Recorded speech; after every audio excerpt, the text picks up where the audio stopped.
Earl Jenkins, a Luther Corp night janitor at Smallville's fertilizer plant number 3. Last year, Jenkins took a group of Smallville high school students hostage while they visited the plant on a field trip.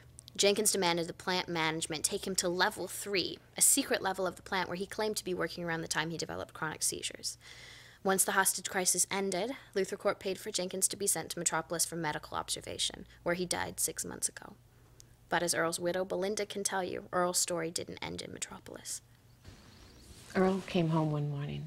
He worked nights. He was shaking. Not trembling, but it was like he was vibrating. Jitters. That was his word for it. Yeah. He said that they were spraying crops on level 3, using some kind of a green dust. So his jitters coincided with his work on level 3? It all started there. Okay. Whatever he was exposed to, that's what took him away. Sorry, Mrs. Jenkins. And Mr. Luther, he's helped a little, but there's so many bills, and Earl used to take care of all that stuff.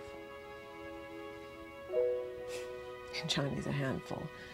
He's more than your average toddler. Was your son sick too? Not sick exactly, but different. The doctors don't know what to make of it.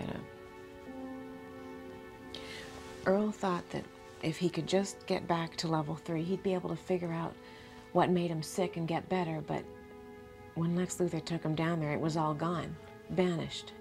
After that, no one believed a word he said. And they convinced him that he'd imagined everything.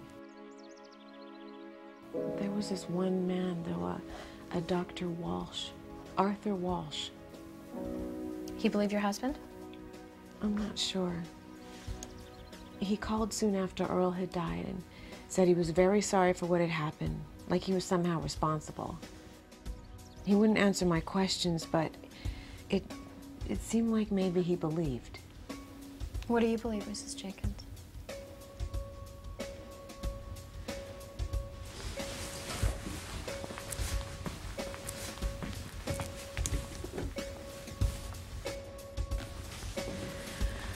These are the shoes that Earl wore to work during those 8 weeks he slept level 3.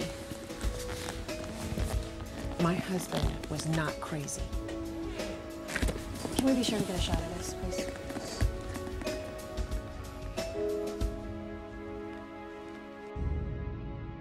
Earl Jenkins was very sick, and Luther Corp not only denied responsibility, they denied the story ever happened. So who is this Arthur Walsh? A man that not only believes Earl Jenkins, but accepts blame when no one else would talk. I think we found him. So next week, we're going to road trip to Edge City to pay him a visit and ask that very question. See you next week.